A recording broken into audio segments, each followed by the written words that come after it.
Oke, baik saudara-saudara, kembali lagi bersama saya di Oloan King Channel. Salam sejahtera buat kita semuanya. Apa kabar nih dengan kalian? Semoga kita semua dalam keadaan sehat dan berada di lindungan yang maha kuasa. Di video kali ini, saudara-saudara, di sini kita dapat menyaksikan kembali pernyataan dari Bu Widya yang terbaru ya pastinya. Seperti biasa dengan sentilan-sentilan dan kritikan-kritikan keras dari Bu Widya. Seperti apa pernyataannya, langsung saja kita saksikan. Kenapa mesti ditangkap? Kamu kalau mau tangkap itu orang-orang yang suka korupsi ya. Itu kenapa nangkap Widya yang ngasih tahu? Terbalik itu. Dikit-dikit tangkap, dikit tai, tahu nggak?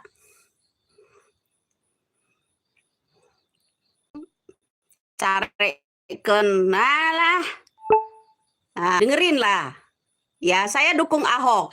Ahok bongkar semua. Ahok, jangan lupa Pak Ahok, ya jangan lupa.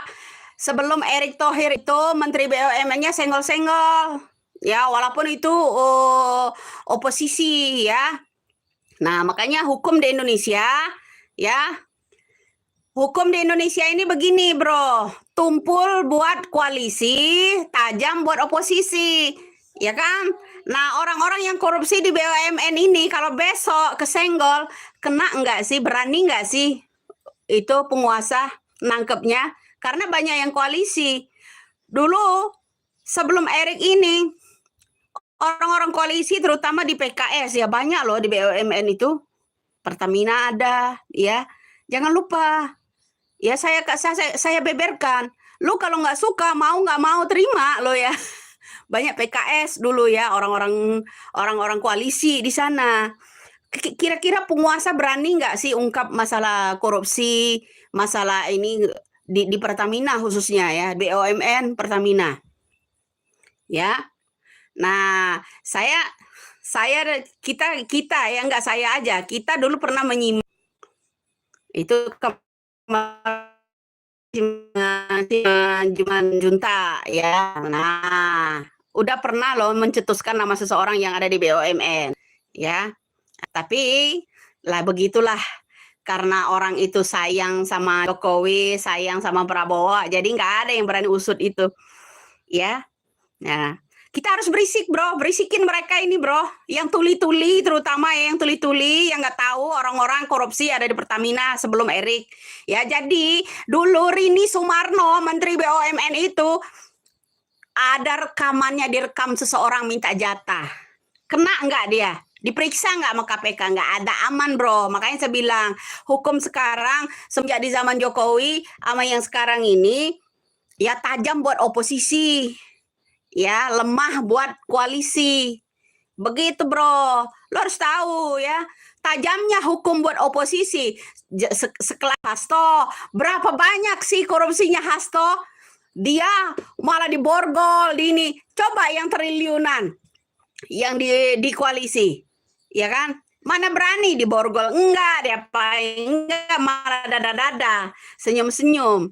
Iya, itulah dia Itu, saudara-saudara Bro. pernyataan dari Bu Widya. Kita sudah mendengarkannya. Bagaimana nih menurut tanggapan kalian? Silahkan tinggalkan di kolom komentar ya.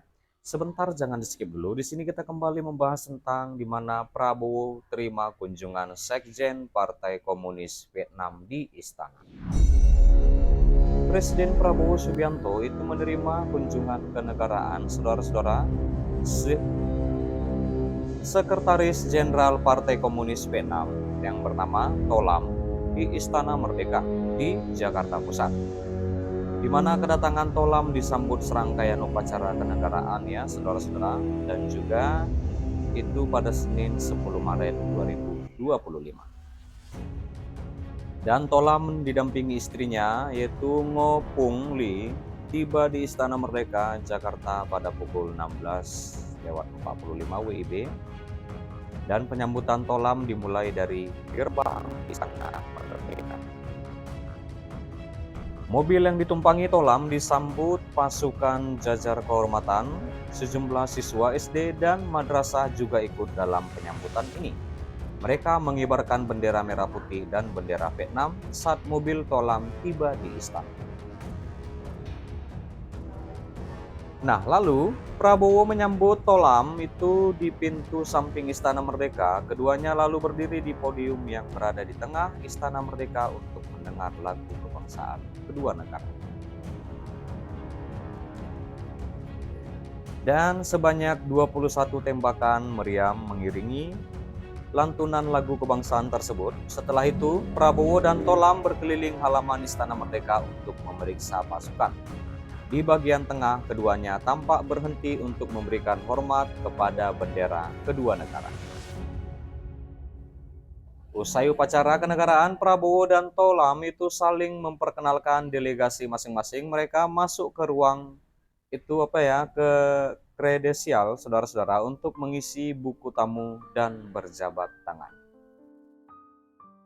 Rangkaian acara dilanjutkan dengan pertemuan antara Prabowo dan Tholam, lalu diteruskan dengan pertemuan bersama delegasi Indonesia dan Vietnam.